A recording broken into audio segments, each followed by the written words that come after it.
Hey guys, welcome to our YouTube channel the study. आप स्वागत है आप सबका फिर से एक नए लेक्चर के साथ। तो जैसे कि हम इंडियन ज्योग्राफी पढ़ रहे हैं, तो लास्ट लेक्चर में हमने डिस्कस किया था कुछ अपना प्लेटूज़ के बारे में, जिसमें हमने सबसे पहले बात की थी विंध्यन माउंटेन और सतपुरा अरावलीज़ के बारे में बात की थी। ठीक है, तो आज हम पढ़ने जा रहे हैं प्लेटूज़ के बारे में पढ़ेंगे। ठीक है, तो उम्मीद है कि आपको पिछला लेक्चर जो है अच्छे से समझ में आएगा। फिर भी एक बार मैं आपको फिर से एक नज़र हम नेक्स्ट लेक्चर स्टार्ट करने से पहले उन पर नज़र दौड़ाई जाए। ठीक है, तो चलिए बिना टाइम वेस्ट किए हुए हम पहले उन पे थोड़ी सी नज़र दौड़ा लेते हैं। अपना जो हमारा विंध्यन के बारे में हमने पढ़ा था, तो ये रहता है हमारा विंध्यन के बारे में। क्या बताया था मैंने आपको?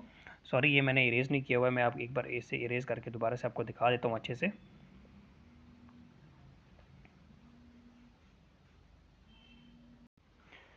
तो मैंने आपको बताया था कि अरावली विंध्यन माउंटेन जो है ये ओल्ड माउंटेन आफ्टर अरावली। सबसे पहले अगर पूछा जाए कि बताइए भाई ये ओल्ड माउंटेन कौन सा है, सबसे पहले तो अरावली आता है। तो देन आफ्टर अरावली के बाद हमारे पास कौन सा आता है? ओल्ड माउंटेन आता है हमारे पास, ये विंध्यन। ठीक है, it extend from the Jobat Gujarat to Sasaram through MP. Sasaram कहाँ पे पाया जाता है? ये पाया जाता है बिहार के अंदर। ठीक है, बिहार में ये एक बिहार की डिस्ट्रिक्ट है, तो उसमें वहाँ पे पाया जाता है। थ्रो एमपी, एमपी से होकर ये कहाँ तक फैला है? सासाराम तक। ठीक है, ये ब्लॉक माउंटेन है। मैंने आपको अच्छे से समझाया था कि ब्लॉक माउंटेन क्या होता है, हमारे पास फोल्ड माउंटेन किस तरह का होता है, फोल्ड माउंटेन किस तरह बनता है, ब्लॉक माउंटेन किस तरह बनता है। ठीक है, उसके बाद मैंने आपको बताया था कि नर्मदा रिवर जो है वो इसके साउथ से होकर बहती है through Vindhyan, south of Vindhyan through rift valley and drain into the Arabian sea. किस तरह से मैंने आपको दिखाया था कि ये जो प्लेट है, ठीक है, यहाँ से अगर इसको हम इधर से फोर्स लगाएंगे, ठीक है, इसके बीच में फॉल्ट पड़ेगा और बीच से जो नर्मदा ये जो एरिया है ये नीचे धस जाएगा और इसकी शेप कुछ इस तरह की बन जाएगी। ठीक है, तो ये आता है हमारे पास कौन सा विंध्यन माउंटेन वगैरह किस तरह से बनता है और रिवर जो है वो कहाँ से होकर बहती है, मैंने आपको अच्छे से लास्ट लेक्चर में दिखा दिया था। और ये एक्ट सेपरेट करते हैं नॉर्थ इंडिया को साउथ इंडिया के साथ। ठीक है, ये भी आपको मैंने अच्छे से दिखा दिया था कि ये अगर विंध्यन माउंटेन है, ये इसके बीच में आता है, ये वाला हमारा नॉर्थ का एरिया आ गया, ये हमारा साउथ का एरिया आ गया, किसका? इंडिया का। और ये एक्ट करता है watershed Ganga system and peninsular river system. मैंने आपको दिखाया था कि नदी जो है नर्मदा से चंबल केन बेतवा जो वगैरह है वो कहाँ पे इससे निकल कर कहाँ मिलती है हमारा यमुना और गंगा के साथ, और बाद में वो कहाँ से जाके गिर जाती हैं बे ऑफ बंगाल में, किस तरह से ड्रेन हो जाती हैं। ठीक है, ये मैंने आपको दिखा दिया था अच्छे से। देन अगर हम बात करें अपना ये देख लो आप यहाँ से, ये जो है ये अरावलीज दिखाया था मैंने, ये नॉर्थ में आ गया, इसके डेजर्ट वगैरह आ गया। ठीक है, ये अरावली है, ये विंध्यन है। ठीक है, ये आ गया हमारे पास नीचे जो विंध्यन माउंटेन है। उसके बाद यहाँ से ये जो है नर्मदा रिवर है, फिर सतपुरा आता है, फिर इसके नीचे आगे तापी रिवर वगैरह। ये मैंने आपको अच्छे से लास्ट लेक्चर में डिस्कस से डिटेल से मैंने आपको बताया था। ठीक है, आपको इतनी मतलब यही जो इनकी लोकेशन वगैरह है और इनमें देखना है आपको कौन सी रिवर कहाँ से निकलती है, और मैं आपको अच्छे से पढ़ाऊंगा। जब रिवर के बारे में हम पढ़ेंगे तो अच्छे से डिस्कस करेंगे इस बारे में। तो आपको कोई यूपीएससी का एग्जाम क्रैक नहीं करना है, आपको सिंपल एक जीकेएसबी का एग्जाम क्रैक करना है। ठीक है, उसमें किस तरह का पूछा जाएगा, एक बेसिक लेवल का पूछा जाता है। ठीक है, उतना टफ लेवल का एग्जाम नहीं आता है। तो आपको कुछ इंपॉर्टेंट फैक्ट्स इसके बारे में याद रखेंगे। ठीक है, याद रखना है, तो आपका एग्ज़ाम जो है आराम से इजीली क्रैक हो जाएगा। तो उस मेहनत तो आपको अपने खुद से करनी है। तो उसके बाद हमारा जो आता है सतपुरा। सतपुरा के बारे में अगर हम बात करें तो सतपुरा मैंने आपको बताया था कि ये लोकेटेड है कहाँ पे? नर्मदा और तापी के बीच में लोकेटेड है। ठीक है, east from the west of MP, और इसके अंदर 3 रेंजेस आती हैं, राजपीपली टू मैकाल थ्रू महादेव। ये राजपीपली आई थी, मैकाल आई थी, महादेव आई थी, मैंने आपको दिखाया था किस तरह से। और स्टेट की अगर बात करें कहाँ पे, तो स्टेट एमपी आता है। हाइस्ट पीक इसकी धूपगढ़ है। ये जो एमपी के ये धूपगढ़ जो है ये इसकी हाइस्ट पीक भी है, धूपगढ़ की हाइस्ट पीक भी है। फिर मैकाल के बारे में मैंने बात की थी, east part of the Satpura है, eastern part of the Satpura. ठीक है, सबसे पहले आता है ये मैकाल, फिर आता है महादेव, ये राजपीपली, मैकाल और महादेव। ठीक है, मैकाल, राजपीपली और महादेव कुछ इस तरह का आता है। देन अमरकंटक इसकी हाईएस्ट पीक है। फिर नर्मदा, सोन और महानदी यहाँ से ओरिजिनेट होती है, ये 3 नदियाँ यहाँ से ओरिजिनेट होती है। ठीक है, ये आपको अच्छे से समझ में आएगा। उम्मीद है कि आपको अच्छे से, बहुत अच्छे से समझ में आया। अगर समझ में नहीं आया होगा तो मुझे कमेंट सेक्शन में ज़रूर बता देना। ठीक है, ताकि फिर मैं आपको फिर से एक बार रिपीट करके ये अच्छे से नेक्स्ट लेक्चर के अंदर दिखाऊंगा। तो चलिए, आज का जो लेक्चर है हमारा कुछ डिविजन्स के बारे में हम बात करेंगे। ठीक है, तो चलिए करते हैं हम डिवीजन के बारे में बात। अपना जो आज का लेक्चर है बिना टाइम वेस्ट किए हुए हम उसके ऊपर चलते हैं। तो guys let's start. Central highland के बारे में हम बात करेंगे। ठीक है, सेंट्रल हाईलैंड के बारे में जो नॉर्थ ऑफ द नर्मदा, इसकी लोकेशन की अगर हम बात करें तो north of the Narmada river है और मेजर पोर्शन किसका है? मालवा प्लेटो का। ठीक है, इसको हम क्या कहते हैं? इसे हम मध्य भारत पठार भी इसको बोला जाता है। क्या बोला जाता है? मध्य भारत पठार भी इसको बोला जाता है। और इसकी अगर हम इसको देखें आगे तो बाउंडेड किससे है? ये अरावली रेंज से नॉर्थ ईस्ट, अरावली इसके नॉर्थ ईस्ट में आते हैं। ठीक है, ये मैंने दिखाई थी आपको अरावली की लोकेशन। अरावली कहाँ पे है? महादेव रेंज इन ईस्ट, महादेव जो है वो ईस्ट में आती है, और विंध्यन जो है, विंध्यन जो इसके सेंटर में आता है। ठीक है, ये आती है अरावली, ये आ गया हमारे पास महादेव। ठीक है, और उसके बाद ये मैंने आपको दिखा दिया, ये आ गया इसका हमारे पास कौन सा? विंध्यन।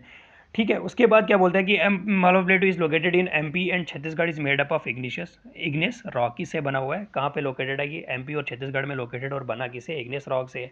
ठीक है। इसकी अगर बाउंड्री की बात करें तो नॉर्थ में अरावली है, साउथ में विंध्यन है और ईस्ट में क्या है, बुंदेलखंड है। ठीक है। और जो मालवा प्लेटो है, बुंदेलखंड है, बागेलखंड है, छोटा नागपुर है, किसका पार्ट है, यही है सेंट्रल हाईलैंड का पार्ट। ये आता है हमारे पास सेंट्रल हाईलैंड इस तरह का। ठीक है। मैं आपको दिखा देता हूँ एक बार। ये आता है हमारे पास, जैसे कि आप देखो, ये हमारा आ गया डेक्कन प्लेटू और ये आता है हमारे पास सेंट्रल हाईलैंड। इसी के अंदर आते हैं हमारे पास बुंदेलखंड, बागेलखंड वगैरह जो भी है।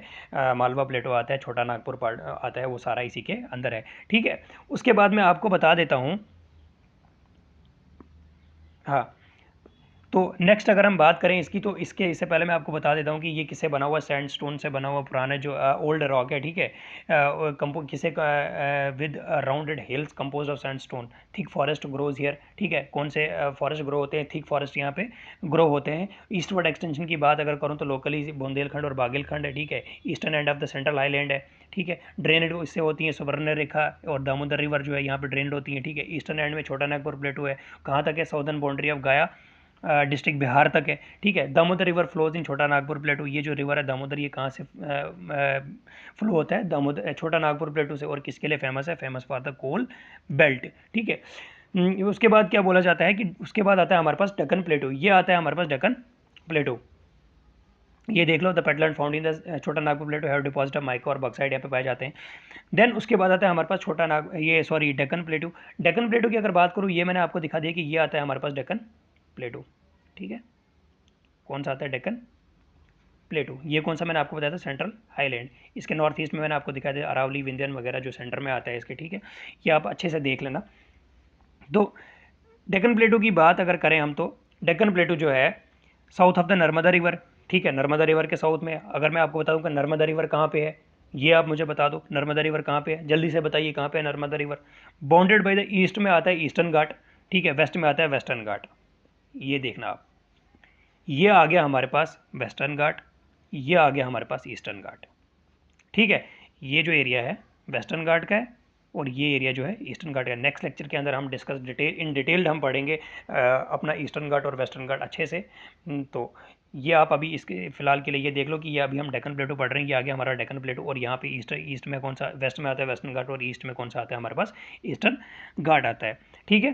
फिर उसके बाद क्या बोलते हैं, नॉर्थ में इसके सतपुरा, मैकाल और महादेव हिल्स हैं। ठीक है। सतपुरा रेंज आती हैं ये, अगर से मतलब ये आ गया। हाँ, डेक्कन प्लेटू। नॉर्थ में मैंने आपको बता दिया कि सतपुरा रेंज कहाँ पे आती है ना, तापी के नॉर्थ में सतपुरा आती है। ठीक है। नर्मदा और तापी के बीच में सतपुरा रेंज पाई जाती है। फिर मैकाल मैंने आपको दिखाया था, राजपीपली दिखाया था मैंने आपको, महादेव हिल्स वगैरह के बारे में हमने बात की थी, ये कहाँ पे है, बहुत अच्छे से मैंने आपको बताया था। ठीक है। आपको ज़्यादा डिटेल जाने की ज़रूरत ही नहीं है, आपको सिर्फ एक फैक्ट याद रखने हैं। ठीक है। फैक्ट के बारे में आपने पढ़ना है, फैक्ट याद रखने, कौन सी रिवर कहाँ से ओरिजिनेट होती है, कौन सा मतलब हाइस्ट पीक इनकी कौन सी है। ठीक है। इनका लोकेशन कहाँ पे है, ये सब चीज़ें आपको याद रखनी है। और बाकी आपको डिटेल पढ़ने की जरूरत है, आपको यूपीएससी क्रैक नहीं करना है। तो उसके बाद मैं आपको बता दूं कि जो अनाईमुड़ी है, अनाईमुड़ी ये हाईएस्ट पीक है किसकी, पेनिनसुला प्लेटो की, in Anaimudi hills of the western घाट। कहाँ पे, फॉलोड बाय द डोडा बेटा और नीलगिरी हिल्स के अंदर। ठीक है। दोदा बेटा जो कहाँ पे, वेस्टर्न घाट के अंदर है। ठीक है। उसके बाद इसका जो मैं आपको बता दूँ मेजर पार्ट जो है, हाँ ये आप याद रखना, ये इंपॉर्टेंट है। इसकी हाईएस्ट पीक जो है इसके बारे में पूछा जाता है, ये क्वेश्चन आया भी था पिछली बार, जेकेएसबी ने ये क्वेश्चन पूछा भी था।